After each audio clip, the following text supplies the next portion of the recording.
Hello everyone.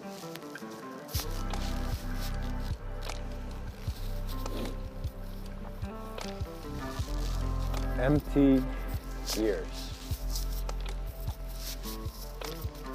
is the title of this episode. And what that means is that I have looked around and I've found too many lines, both around nations, both in the sky, as trails of chemicals.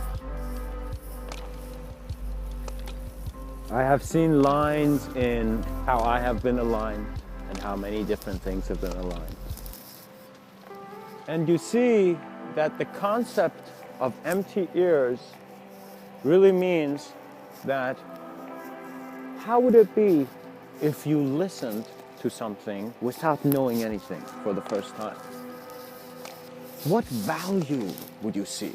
What intention of knowing will you have in what you hear? The art of listening is a natural ability to recognize the presence of sound.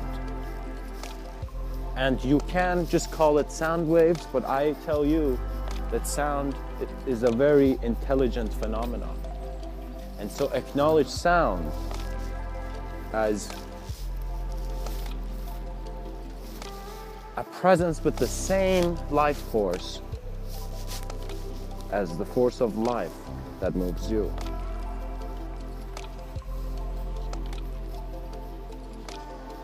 You need to listen clearly to then really hear what is being said.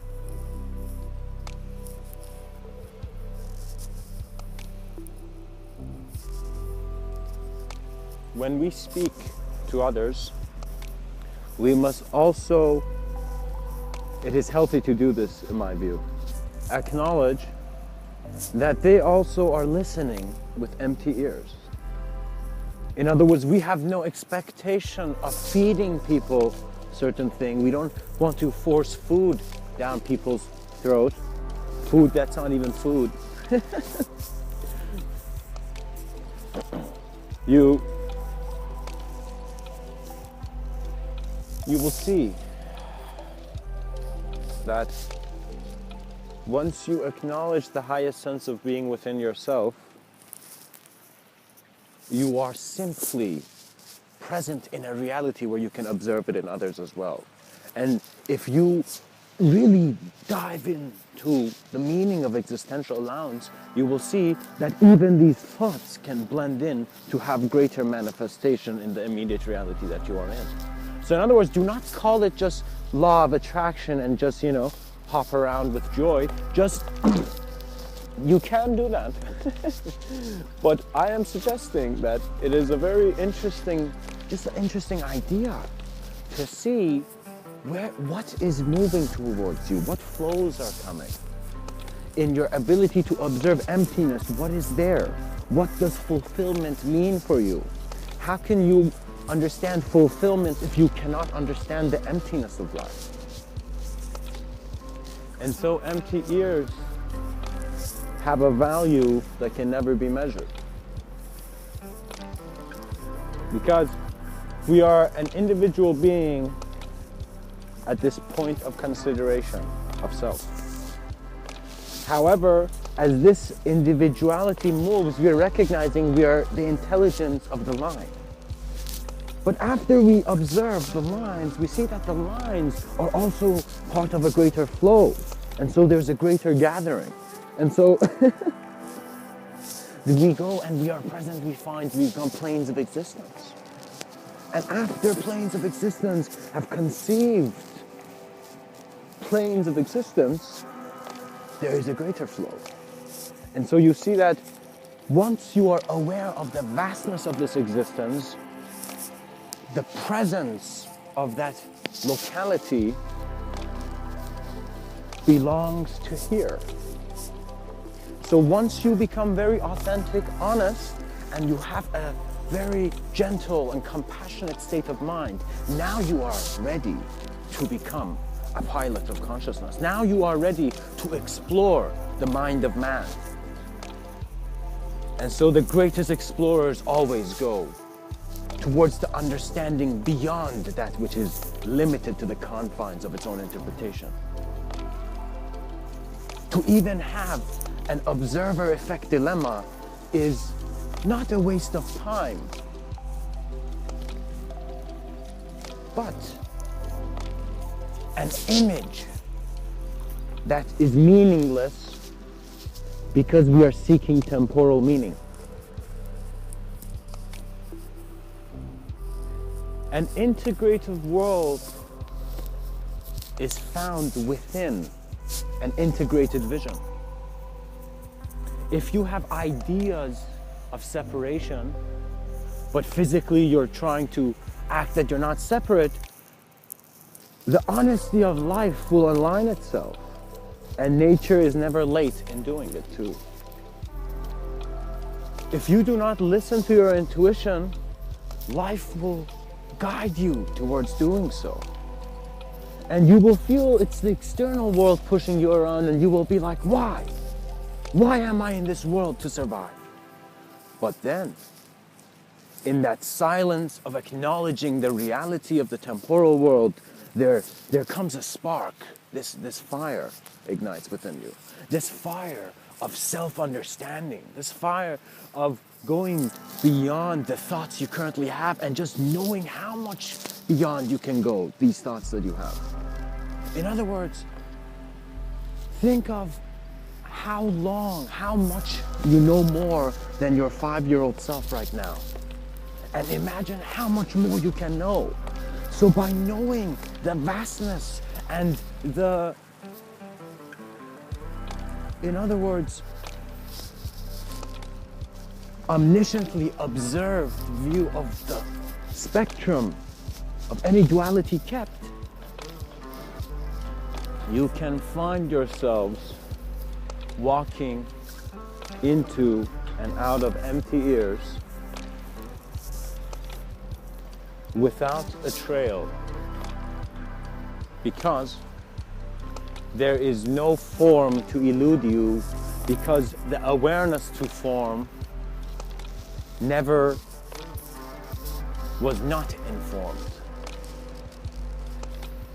You recognize that the great teaching of the moment in which life presents to you an awareness of the moment is the infinite possibility that is within your gaze.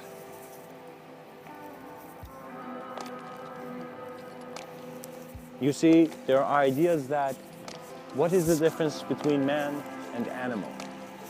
And we see an animal has, certain urges, certain ways of interacting.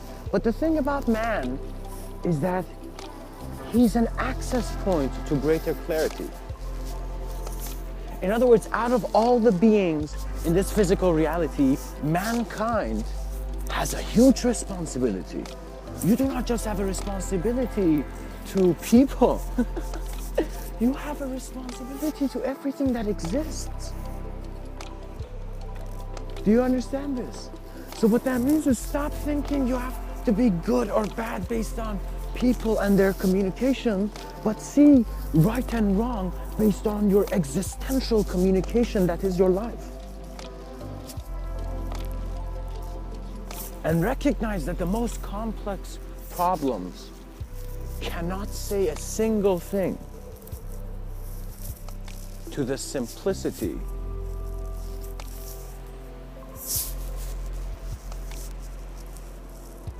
of nature.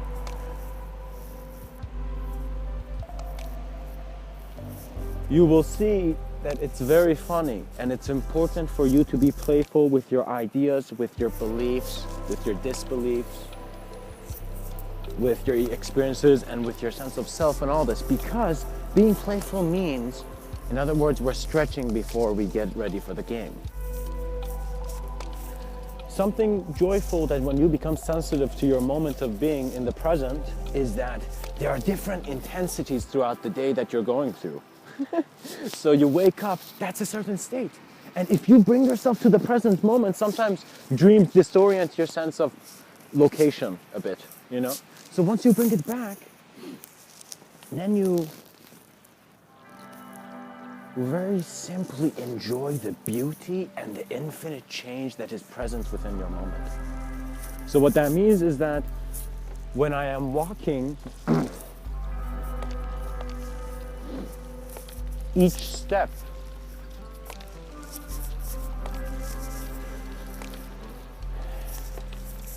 is another expansive step into the unknown.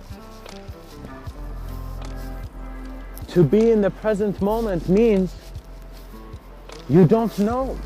And it doesn't mean that you don't really know, it just means that you don't know as an idea, because if you consider time segmented and it's not, the only way is that you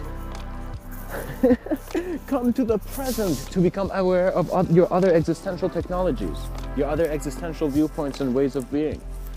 Guys, do not limit man's mind to the idea of man, because man's mind is inspired by greater fires, by greater sparks, because that is how man is evolving. Man's exploration is his awareness to his transcendence. Your eyes opening in the morning, you do not need to be grateful for it, but you need to be prepared. You need to find yourself the greatest technologies. You need to go on Google and just find every technology. Inform yourself and do not be attached to information. And do not even think that you need to be detached either. Have your attention on the beauty of the reality in which you're knowing and the flow of the day is pointing you to. And this is where the importance of empty ears comes. Because you need to listen to life. Life is communicating to you. And if you can find a comfortable seat, our emotions, our states of being are different seats. They're different rides. They're different elevations in how we're aware to how form is around us or present. Suffering began for the Buddha when he looked at his surroundings. And so, man is, very playfully I want to say and very quickly, a burst of just elevation. We are not here for mankind. We are here for all that defines mankind. Because mankind is defined by all that he can see. And all that he can see is vast. As written in many astronomical reports of how vast this universe is. And so, there are many things ahead, guys, because after we get bored with the universe as a collective, there's a multiverse waiting for us. And what that means is that you see how we are experiencing like this reality. Let's say this is the certain range of sensitivity of energy that we are seeing. So this is the light spectrum, we're looking at life, and this is what we see. And based on this, we're seeing, and we're seeing different sensitivities as well. There's a certain range of exploring sight that man has. However, what if you suddenly saw that there wasn't only one line in the dot that is your moment of existence? There isn't only one dimension of reality present.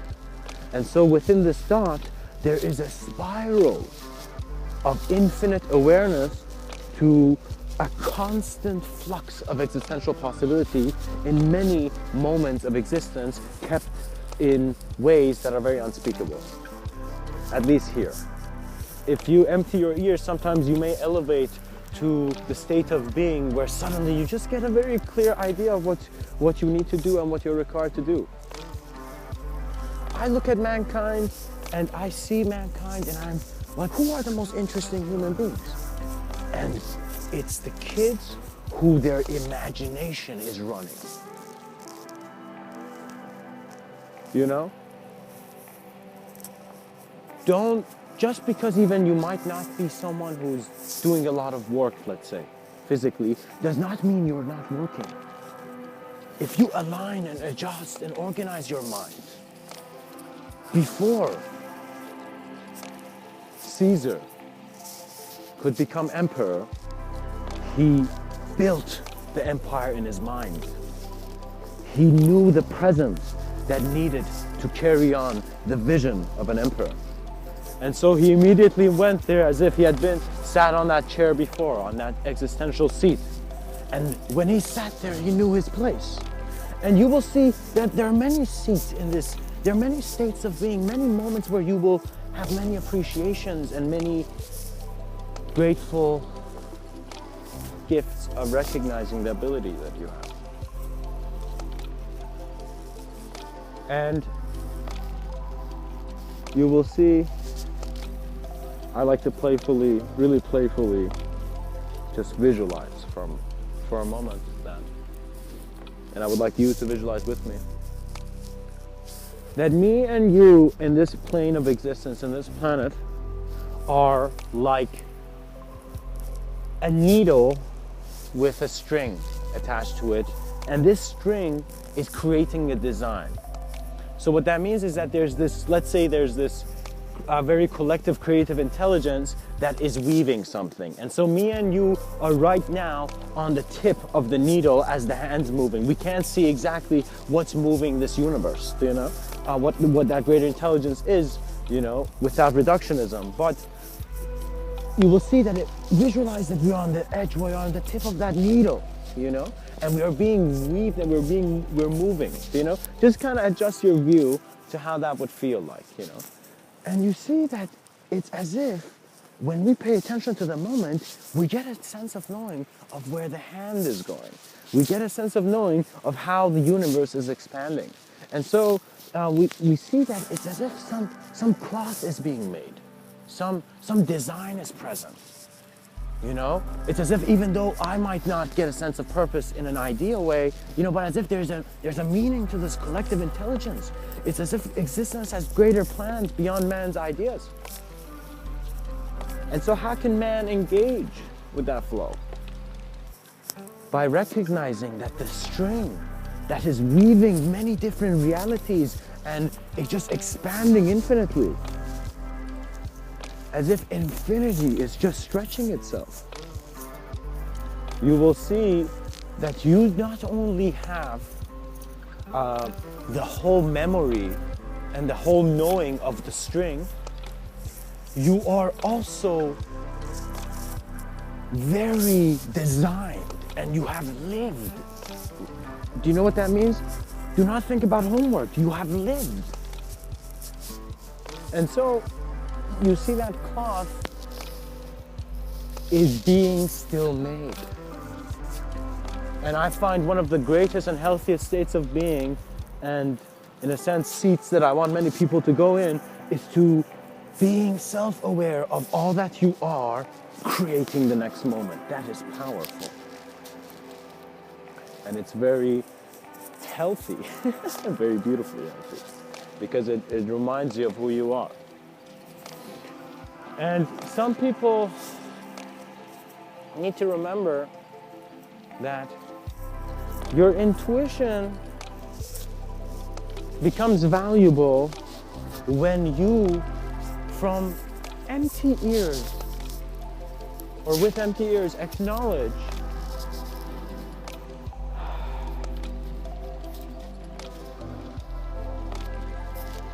that everything which your senses are aware of is just information for your interpretation of how you want to view the next creative moment, the next moment of creation. So when you see that your interpretation is valuable to you because you are interpreting everything else, you become self-aware. You do not think that, you know, you might be someone who might like, okay, there's insanity. But when I look at it, I am thinking, 1,000 years ahead. And I think what would happen to insane people? Are we still going to use the technology of asylums? Or would we create more self-awareness, more methods of healing? And we can't create methods of healing if we ignore and lock up certain people. They're still beings, they're still human beings, you know? Just because you make a mistake doesn't mean your exploration of physicality should be limited. It's just that you have not had the proper teachings and self-reflection and self-awareness. And you need to realize self-awareness and self-reflection are not limited by time. You can do it instantly, you can do it in this moment, and the moment you're aware of it, you have done it. You will remember yourself and know yourself that you were never the criminal you thought you were. You were never even the saint you thought you were, or the sinner. You were the moment that knew that from all the disharmonies of experience that you had observed, life had given you an opportunity to be the moment of harmony. As you have observed the disharmonious to know better. Begin taking existential responsibility. And what that means is you should not just be taking care of your family. That's step one. Quickly become a very healthy communicator and person around your family. And what that means is become interested in their lives, and you will not cheat. You will not get distracted. Be interested in your environment. Because trust me, there's always more to uncover. After you and perhaps your partner have spoken and said everything to one another, the next things would be your co-creation. And so it's creation until we recognize that co-creation was playfully the intention of the collective. And so your empty ears are always clean and clear.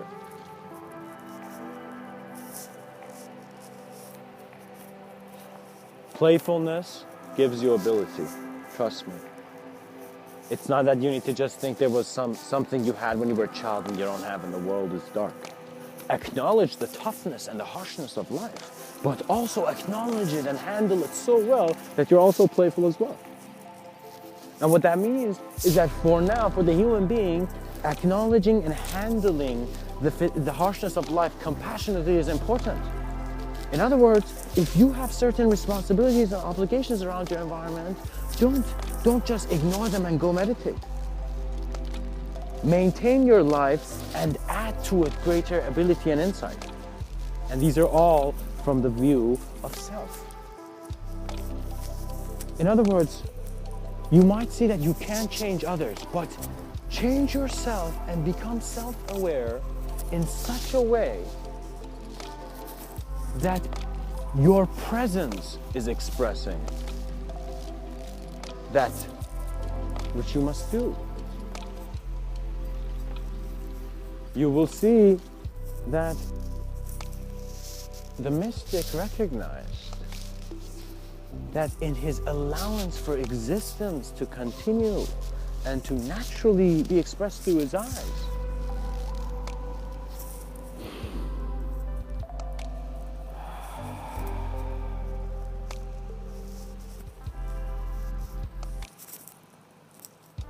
mystery never had fashion. It always took its clothes off and tore itself to see what else there is. Observe your comfort and know that you are the most immediate being who can grant yourself greater access of being. In other words, recognize that words are harsh, and words can really limit and confine you to ideas of your past because simply your attention is there. And it's very important to simply detach from ideas in not a thinking type of way, but in a way of accepting them by seeing them so clearly and seeing that they're natural phenomena. Even the ideas of a naturalness or a natural phenomenon. And so, once you have maintained your physicality, then you begin to observe it much more beautifully and deeply and deeply, and then you simply see that you have observed it so playfully and so deeply that from that playfulness you get a sense of serious responsibility. So the veil simply dissolves once you are playful existentially. And you see that the unknown and the known were the yin-yang. But if you were focused on one color, well, you always thought there was a heaven or hell, perhaps. And heaven and hell are ideas which not really you can't talk about, because it is your understanding of those ideas. So in other words, every person has their own unique interpretation of what a heavenly view is and what perhaps lies beneath the ground. Which is ridiculous, you know. To think that we have a very lower presence within the core, you know, of a greater presence, you know. To isolate a thought, you must recognize that you require a bit of exploration of its etymology. So you need to see that if you were to, in one sentence, define something about yourself which you wanted to handle and improve, where do those words come from? For example, if you feel talented, what does talent mean? Where does it come from? Who wrote down the definition of it? And when you search, you see that there was a very interesting, I guess, moment in Alice in the Wonderland where she made the decision to follow this unknown phenomenon in our reality. And it was as if that this normal girl who's in this regular reality, in this physical reality, suddenly sees that there's another dimension of reality. And when you see that one being, in other words, when you become self-aware of one, let's say, moment or variation of existential view, and suddenly you explore another moment, you know? In other words, when you transition from different states of being, sometimes you will become existentially aware. You go into an enlightened state, a state of existential allowance, you know? Think of it as the extreme athlete, you know, skydiving, you know, while taking a selfie, like. So that moment of just being, both being online and being in there.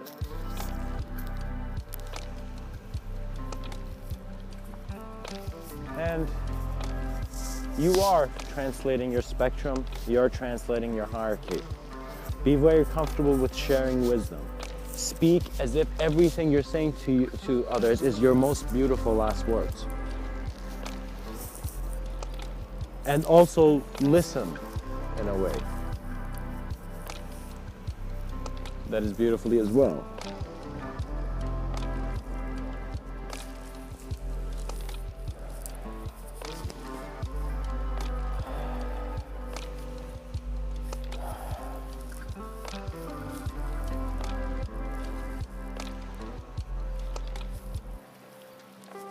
And I would like to share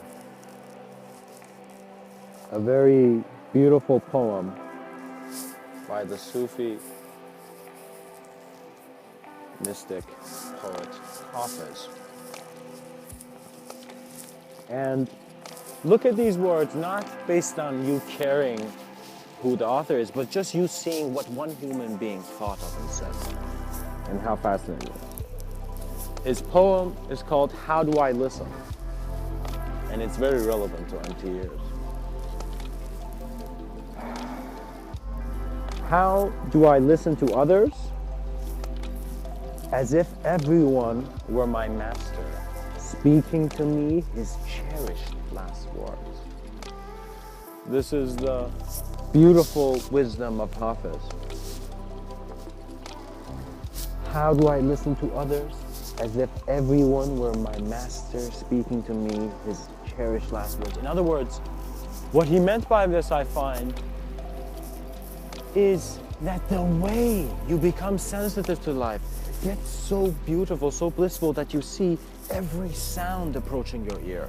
The last words, everything that people say to you is contributing to this greater meaning that is the search of the day, you know?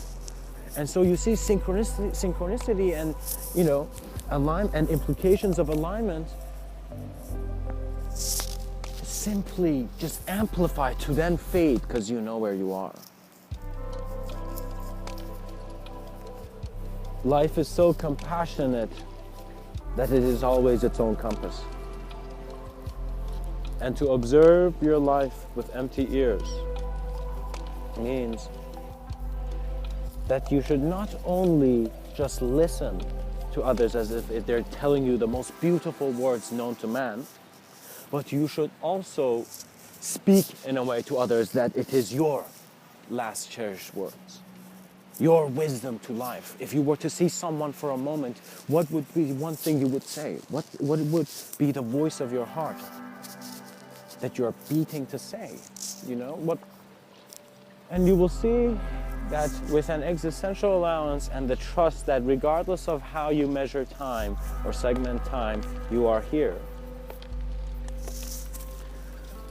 The momentum of what you are aware of will provide you with a very new understanding of how the collective presence is always inspiring the individual. So once your mind begins to see not disconnections or a huge obsession on connection, but an ability to observe the spectrum and comfortably walk through and to continue with an awareness to your breath, you see that, trust me, the way man is aligned, it is not talked about much, but if you can have very peaceful breathing throughout the day, the way that you are aware of the flow of your ideas, the way that you look at things becomes so profound, becomes so beautiful that you just get fascinated by the imagery that is in front of your eyes. Once you become very, let's say, self-fascinated or fascinated by yourself, by your sense of being, by your existential presence, you do not ignore others, but you see that it was because of others you could recognize this beautiful value of self. And so you go within, and Mr. Within smiles.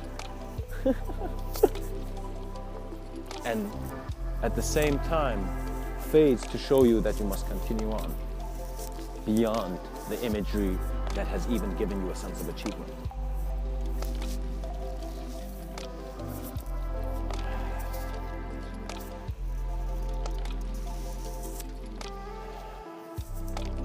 And guys,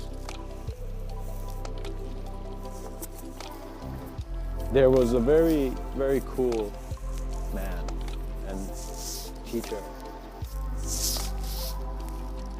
back in ancient Greece, I believe. And his name was Diogenes.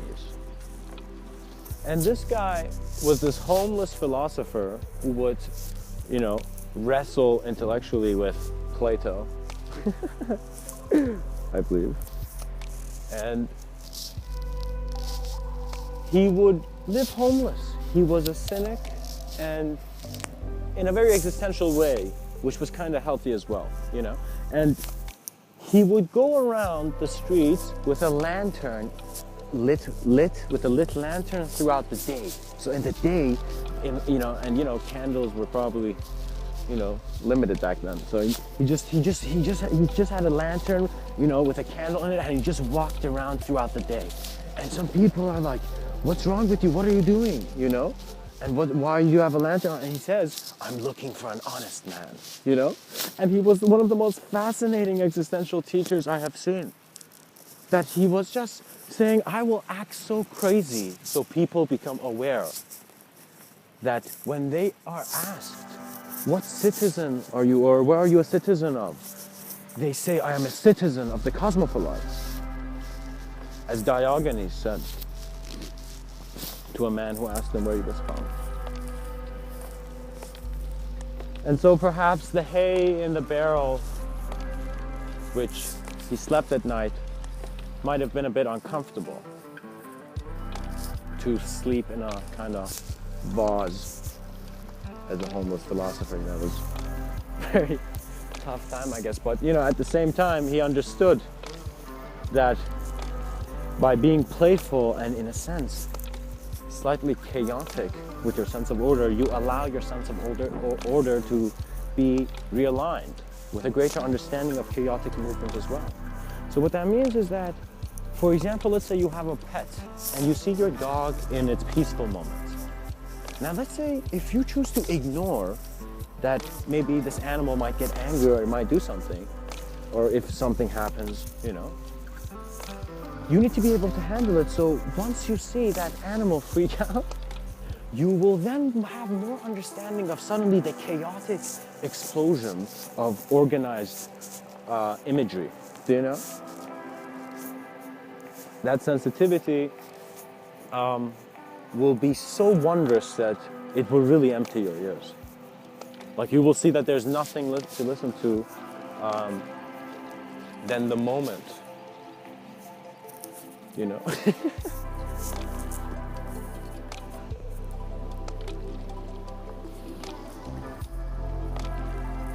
And there are those who will at times emphasize certain realities to you because that's what they know. That's what they know what to do. And you need to have the compassion to understand, okay, this is what this human being's doing, this is what he's doing, it's fine, but also having the ability to make a decision to handle it. So if you see you don't like to, you get a bad, let's say I get an intuitive feeling if someone says, let's go to this party, and I just get an intuitive feeling, no, you know? And I'm very comfortable with it, you know? I trust it, and I'm very simple. I live a very simple life, you know, a simple man, never had complex problems, yeah.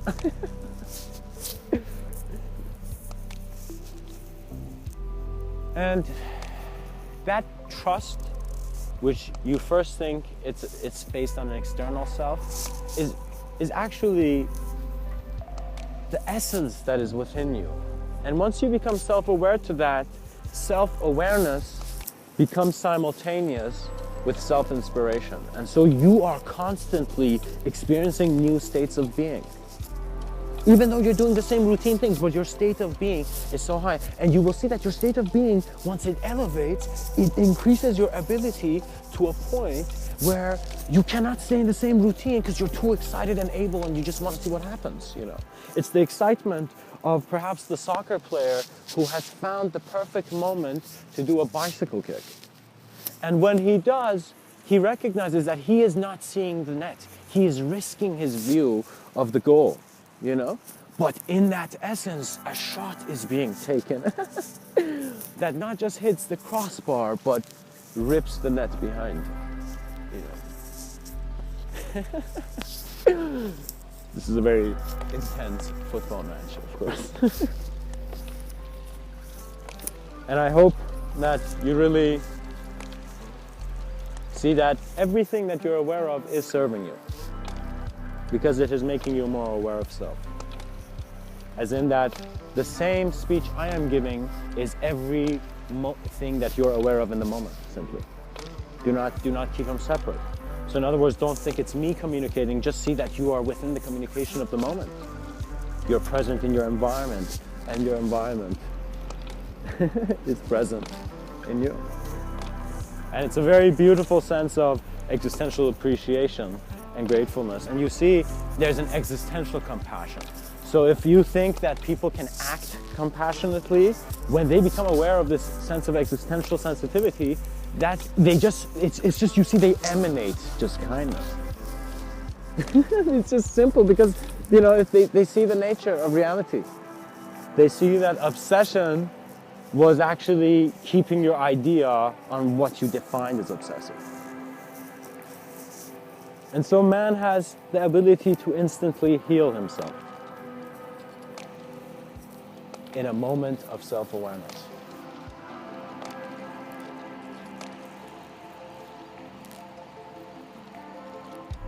For you will see that they soon, and hopefully we can be very prepared as proper pilots to see that as we gain an ability to have empty ears, we will hear greater existential sounds. We will have a more collective self-awareness where we see that even though we can use language, language is only the communication between human beings. Your communication with life is through your intuition. Your communication within and with existence is through your intuition. It's through that innate knowing that is simply the steps that you're taking. And in a sense, know where to take to.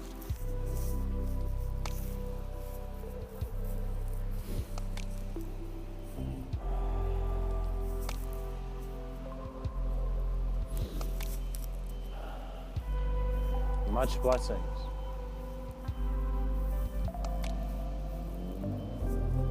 And know that in the silence that follows,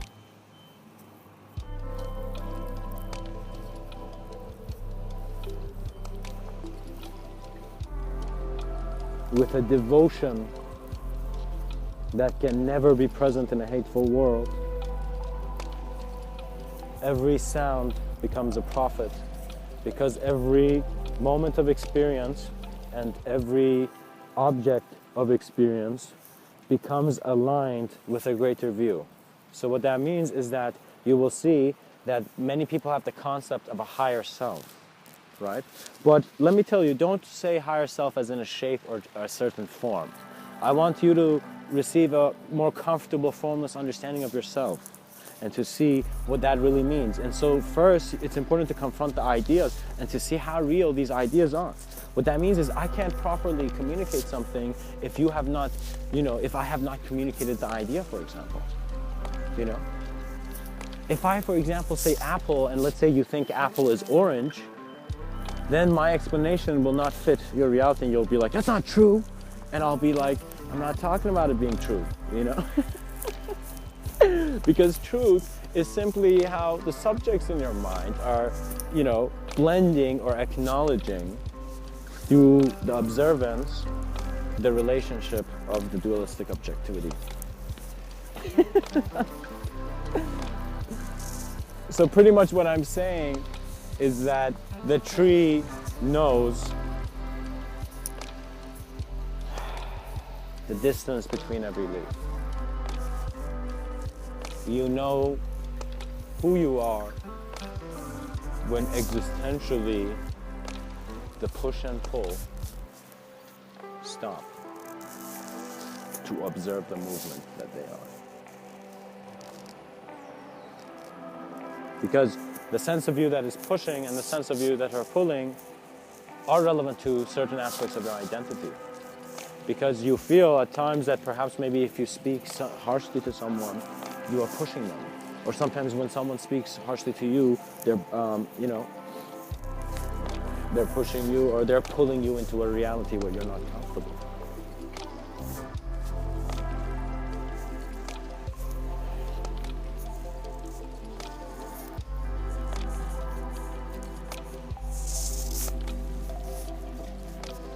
Breathe and really enjoy the comfort of your existential seat. This is where you are. You can think about ideas. People say don't think about ideas and people think about it. So think about ideas. Constantly think about ideas. And just in that, simply observe the shape of the thinker. And if it is shaped, I want to ask you, how long do you feel the thinker will be shaped? And in that, many people will see, wow, how do I confront the unshaped? How do I confront the unseen and the invisible.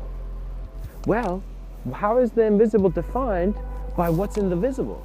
So once you observe visibility with the transparency and the clarity of emptiness, even the most meaningless acts are present within a more profound meaning. And you see that the birds flying around you know something that you had forgot for a second.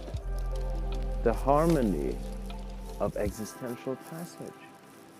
You're walking in this life with every being. You're walking with life, and you're also walking with many reflections of yourself. And you can see that you have both an ability to see a reflection and an ability to actually not see a reflection. But it depends how real it is, because something becomes serious for you once it becomes real for you. And what I mean by that is that if you see that someone's broken into your house, if you don't know about it, it's not real to you, you're having a normal day, you're like, okay, I'm gonna go home, probably, write something down, whatnot. And you suddenly see the reality that your front door is broken, for example. And then a sense of seriousness comes that says, existential playfulness does not mean you're ignoring the ups and downs of life. You need to handle it, and you need to amplify yourself, your physicality and your individuality with proper alignment to its collective expansion. And what that means is that you need to allow yourself healthy views of yourself. I mean, you are allowing yourself to get depressed by thinking that you don't have things, you lack things, and it's, you are suffering. You're allowing yourself to observe suffering and to, in a sense, in this moment of creation, perceive suffering. Why not in this moment of creation perceive what all the suffering is pointing to? So in other words, once you have gone to the end of the cave of suffering, you see, you just have to climb back. You just have to see that that idea did not need to be that dramatic, that physicalized. Once you see that humanity and the physical aspect of the humanity is just a part of your physicalized conception, you see that you are actually a creator in a greater co-creation of yourself. And so the concept of individuality is present among collectives as well. And many people say playfully the concept of soul groups, but to say soul groups means you're being a bit careless with those imagery. To suddenly say, this is my soul group or something like that, it's cool. I mean, I understand what you're doing and you're trying to harmonize and it feels good and it feels right. I get it. And, I'm not saying it's wrong, but I'm saying to talk about a soul group is to just create excitement in an empty idea. Because the experience of your collective consciousness comes from a depth of individual observance that sees that it cannot be individual in this existence. Because every breath is within the infinite. And without ignorance of the finite, without ignoring that which is temporal, we can then beautifully acknowledge the intensity that shows us who we are through a greater collective understanding. And so, my beloved friends, recognize the value in the formless expanse and presence and knowing of all the forms you have or have heard. For empty ears never needed to hear anything. Much blessing and